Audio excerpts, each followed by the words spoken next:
संपूर्ण महाराष्ट्राच्या शेतकऱ्यांना हात जोडून विनंती, बातमी अर्धवट सोडून जाऊ नये। ग्वाल्हेर मध्य प्रदेश येथून समोर आलेली ही अत्यंत हृदयद्रावक घटना। एका घर मालकाने त्याच्या 3 मजली इमारतीच्या तळमजल्यावर असलेल्या हॉलमध्ये सुमारे 250 क्विंटल 30 ते 35 गोण्या गहू साठवून ठेवला होता। या गव्हाला कीड किंवा सोंडकिडे लागू नये म्हणून त्याने संपूर्ण गव्हात एकूण 50 सल्फासच्या गोळ्या टाकल्या होत्या।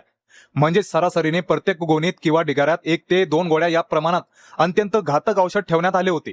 नेमके काय घडले तर घरमालक श्रीकृष्ण यादव याने तळमजल्यावर गव्हाच्या गोण्या ठेवल्या होत्या। त्याने भाडेकरू कुटुंबाला कोणतीही पूर्वकल्पना न देता गव्हामध्ये सल्फासच्या 50 गोळ्या टाकल्या आणि विषारी वायू बाहेर पडू नये म्हणून पोर्चची सर्व दारे व खिडक्या बाहेरून घट्ट बंद करून टाकल्या। या पोर्चच्या अगदी समोर असलेल्या 2 खोल्यांमध्ये सत्येंद्र शर्मा वय 51 हे आपल्या कुटुंबासह भाड्याने राहत होते। जेव्हा मालकाने गव्हात औषध ठेवले तेव्हा शर्मा कुटुंब घरात नव्हते। ते आजारी असलेल्या आईला भेटायला गेले होते, त्यामुळे त्यांना याबद्दल काहीच माहिती नव्हती। रात्री जेव्हा शर्मा कुटुंब घरी आले तेव्हा त्यांनी खोलीतील कूलर चालू केला। खोली बंद असल्यामुळे आणि बाहेर गव्हातून प्रचंड प्रमाणात फॉस्फिन हा विषारी वायू बाहेर पडत होता। चालू असलेल्या कूलरने बाहेरची ती विषारी हवा ओढून थेट शर्मा यांच्या बंद खोलीत भरली। मध्यरात्रीच्या सुमारास खोलीत विषारी गॅस पूर्णपणे पसरल्यामुळे झोपेतच संपूर्ण कुटुंबाचा दम घुटू लागला व ते बेशुद्ध पडले। दुसऱ्या दिवशी सकाळी घरातून काहीच हालचाल न झाल्यानं आणि दुर्गंधी येत असल्यानं शेजारच्यांच्या मदतीने दरवाजा उघडला गेला। तेव्हा सत्येंद्र शर्मा, त्यांची पत्नी रजनी, मुलगी छाया वय 13 वर्षे आणि मुलगा वैभव वय 4 वर्षे चौघेही गंभीर अवस्थेत बेशुद्ध आढळले।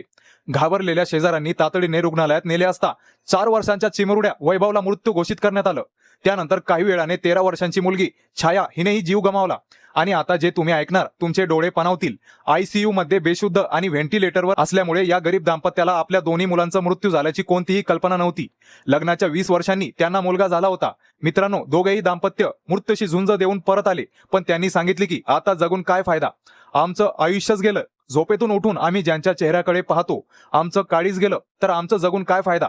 शेजारी लोकांनी प्रसार माध्यमांना दिलेल्या माहितीनुसार हे दाम्पत्य आपल्या मुलांसाठी, त्यांचं भविष्य व शिक्षणासाठी दिवस रात्र जे काम हाती लागलं ते करायचे। 2च एकुलते एक मुलगी आणि मुलगा होता। दरम्यान मुलगा 20 वर्षांनी झाला। काय घटना आहे, अक्षरशः डोळ्यातून अश्रू येणारच एवढी ही दुःखद घटना। या भयंकर निष्काळजीपणासाठी पोलिसांनी घर मालक श्रीकृष्ण यादव याच्या विरुद्ध सदोष मनुष्यवधाचा गुन्हा दाखल करून त्याला ताब्यात घेतले आहे। तर या धक्कादायक घटनेबद्दल तुमचं मत काय, कमेंट करून नक्की सांगा। आपल्या मराठी चॅनलवर पहिल्यांदा व्हिजिट केलं असेल तर सबस्क्राईब नक्कीच करा।